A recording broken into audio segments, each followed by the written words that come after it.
Hello students, today we will start the first chapter of civics, the power sharing. And in this chapter, we will study about the dispute between French and Dutch speakers. In the Belgium, we will study about in this chapter. In the Belgium, the Dutch speaker was 59% and French speaker was 40%. 1% was German speaker. So there was the dispute between both communities. But to see this dispute, the Belgium had amendment 4 times in its constitution.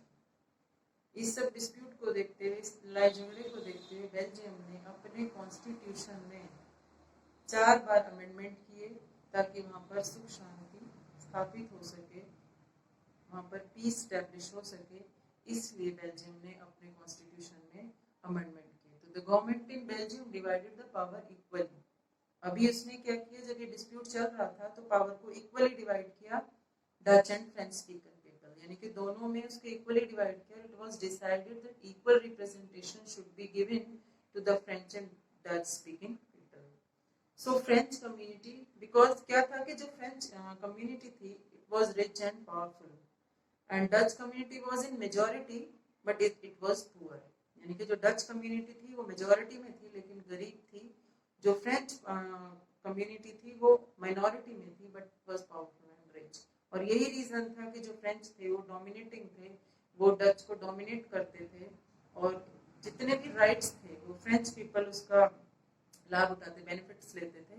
और Dutch एक condition बन गई थी कि जो Dutch speaker थे उनको अपने ही देश में पराया सा लगने लगा था और उनको लगने लगा था कि उनके लिए कोई अधिकार नहीं है, कोई राइट्स नहीं है और ये देश उनका नहीं है।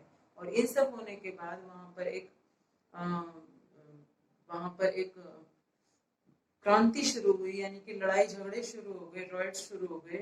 और इन सब के बाद जब बेल्जियम गवर्नमेंट ने एक बहुत ही सिंसियर स्टेप लिया कि क्यों ना हम अपने देश की स्थिति को सुधारने के लिए इक्वली पावर को डिवाइडेड करें और ताकि लोगों में सुख शांति बनी रहे, प्रेम बना रहे। तो यही चैप्टर है पावर शेयरिंग। तो let's start. This is the story of country named Belgium, it's capital is Brussels. ये जो कंट्री है, ये जो स्टोरी हम बता रहे हैं बेल्जियम की स्टोरी है और इसकी कैपिटल है Brussels. So 59% Dutch speaker in Belgium. Belgium में 59% डच स्पीकर थे जो कि फ्लेमिश रीजन में था। Flemish region means it was the north part of Belgium. Belgium का जो नॉर्थ पार्ट था वहां पर ये सिचुएटेड था। 40% were the French speaker in the south, यानी कि this is the region called Wallonia reason.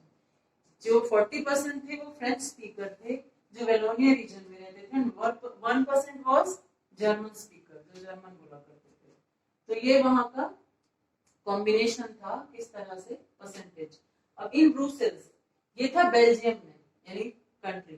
Brussels की बात करते हैं, it is the capital. 80% French speaker and 20% Dutch speaker were there, यानी कि 80% वहां पर फ्रेंच स्पीकर थे और 20% वहां पर डच थे। So we can say that in the country यानी Belgium the majority was Dutch speaking and in the capital यानी Brussels the majority is French speaker. जो कैपिटल है वहां पर ज्यादा मेजॉरिटी फ्रेंच पीपल की है, स्पीकिंग की है, और जो कंट्री है वहां पर मेजॉरिटी डच स्पीकर की है। बट मैंने पहले ही बताया था कि जो डच स्पीकर थे उनको डोमिनेट किया जाता था। क्यों? क्योंकि वो मेजॉरिटी में थे बट वो पुअर थे। फ्रेंच स्पीकर मिनॉरिटी में थे लेकिन वो पावरफुल थे, रिच थे। अब देखते हैं reason of tension in the Belgium. What was the reason? क्या रीजन था जो डिस्प्यूट वहां पर बना हुआ था? The two main reasons were French community was relatively rich and powerful than Dutch community. French community थी वो Dutch community से ज़्यादा rich and powerful थी। And second, Dutch community was in majority.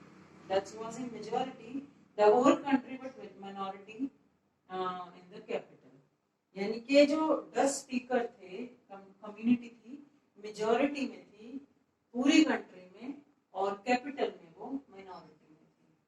तो ये सारी कंडीशन देखते हुए बेल्जियम गवर्नमेंट ने कुछ स्टेप्स लिए कि हमें अपने देश में ये देश की स्थिति को सुधारने के लिए, कंडीशन बेटर करने के लिए, कि इस तरह के डिस्प्यूट्स ना बने, लोगों में रॉइट्स ना हो, झगड़े ना हो, तो स्टेप्स लिए गए। तो क्या स्टेप्स लिए गए कि बेल्जियम का जो कॉन्स्टिट्यूशन था उसको 4 टाइम्स अमेंडमेंट दिया गया, उसमें अमेंडमेंट किए गए, और वो अमेंडमेंट, दिस सॉल्यूशन, यही सॉल्यूशन था उनका, और this amendment was appreciated in the all countries of the world. और यही अमेंडमेंट वर्ल्ड की सभी कंट्रीज में अप्रिशिएट किया गया कि उन्होंने क्या अमेंडमेंट किया था, पावर शेयरिंग, यानी कि पावर को शेयर कर दिया था सेंट्रल, स्टेट और डच एंड स्पीकिंग, यानी कि डच को भी और फ्रेंच को भी, दोनों को इक्वल पावर उन्होंने डिवाइडेड किया। तो thus the power was divided equally between the French and Dutch speaking people. So this is the today we have discussed the combination percentage of the Dutch and French and what was the problem between there. So the next, which steps was taken by the government of Belgium, we will discuss in the next video. Thank you.